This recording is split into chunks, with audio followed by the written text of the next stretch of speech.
While I may have reservations about the shakeup at Warner Brothers, I am very excited about the DCU, and Peter Safran and James Gunn will likely bring the audience back in favor of Warner Brothers Discovery. However, and yes, I'm about to sound like a broken record again, I am worried for the Justice Society of America, aka JSA, which first entered the DCEU and appeared in the 2020 Black Adam film, which was something of a spin-off from the 2019 Shazam film. Say what you will, but the team of the Justice Society of America was one of the film's best parts. I know there were a lot of ups and downs, mostly downs I hear on the web, in the movie, but it was entertaining to see the fight scenes the characters had with Black Adam, who, if you didn't know, was portrayed by Dwayne "The Rock" Johnson. Get ready for minor spoilers. The Justice Society was first introduced in the comics in the winter of 1940 to 1941. All-Star Comics number 3, published by All American Publications then, was written by Gardner Fox and edited by Sheldon Meyer during what was considered the golden age of comic books. The Justice Society was the first team of superheroes in comic books. The group initially included Dr. Fate, Our Man, aka Rex Tyler, and the Spectre, aka Jim Corrigan. The Sandman, aka Wesley Bernard West Dodds, the Atom. Flash, aka Jay Garrick, Green Lantern, aka Alan Scott, and Hawkman. He is the hero Hawkman, a winged guardian entrusted by nth metal armor. In the comics, Hawkman is an archaeologist and an alien Thanagarian who has been reincarnated thousands of times through a curse. Every time he is born again, he must walk the earth till he encounters again with his everlasting soulmate. But shortly as he and his soulmate, Shira Sanders Hall, aka Hawkgirl, develop a deep bind, they are fated to be slain again, and it persists. As for Dr. Fate, well, in the comics decades ago, before World War II, a 12-year-old Kent Nelson tracked his father, Sven Nelson, into the Valley of Ur. His father had been hit with a prophetic dream some time earlier, a vision of an ancient tomb belonging to an extraterrestrial wizard. When Kent encounters the wizard known as Nebu, he pushes Kent to press down on a nearby lever, casting a toxic gas extinguishing his father. Nebu soon overflowed Kent's mind with mystifying knowledge and reconstructed him to his physical and mental peaks, changing him into a being of pure order. Nebu then showed Kent the helmet of fate, and the two became great heroes and forces for order within the universe. Cyclone, on the other hand, is a 19-year-old student at Harvard University and an avid lover of the works of L. Frank Baum, particularly The Wizard of Oz. She is also the granddaughter of Abigail Mahunkel, an honorary member of the Justice Society who served as the original Red Tornado and is presently a caregiver of the Justice Society of America's headquarters. When Maxine was young, she idolized her grandmother's allies in the JSA.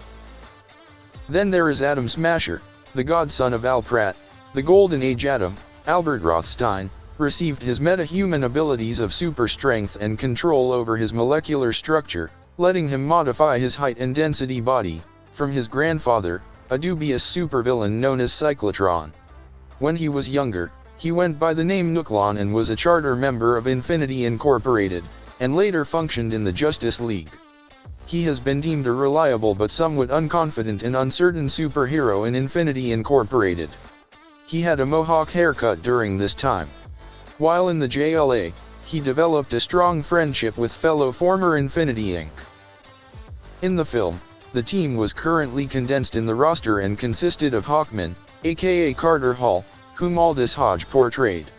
Albert Al Rothstein, aka Atom Smasher, was portrayed by Noah Centineo. Cyclone, Maxine Hunkel, Quintessa Swindell, and Dr. Fate, Kent Nelson was performed by Pierce Brosnan, whose performance I thought was the highlight of the film.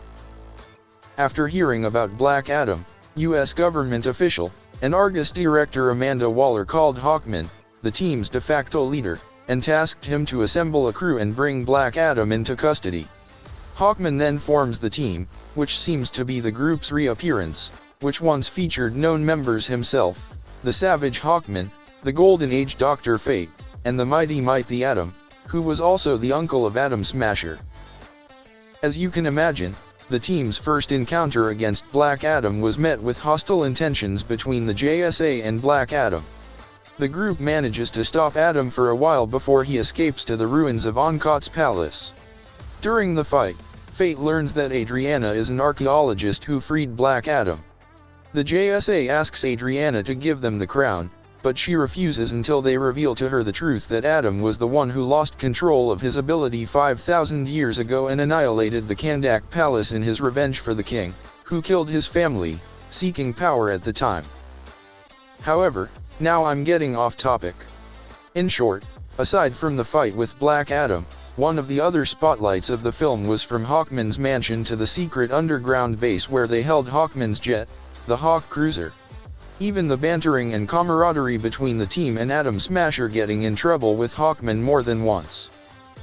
My only complaint was that we didn't get more of the team dynamic and that they weren't the story's focus, which I know would be odd as the film was about Black Adam. And unfortunately, not the JSA.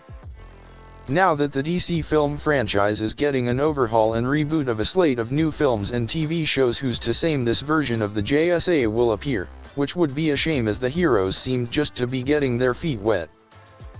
I haven't always been the most loyal fan of the Justice Society, but after watching the Black Adam film, I have been warming myself up with the team, even with their comic book counterparts.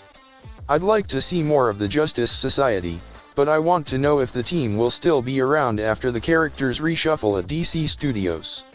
Viola Davis plans to portray Amanda Waller so that she may require the services of the Justice Society of America. But who knows? What were your thoughts on the team in the Black Adam film? Did you have a favorite part of the movie? Which JSA would you like to see in a standalone film? Well, that's it for now. Until then, venture onward.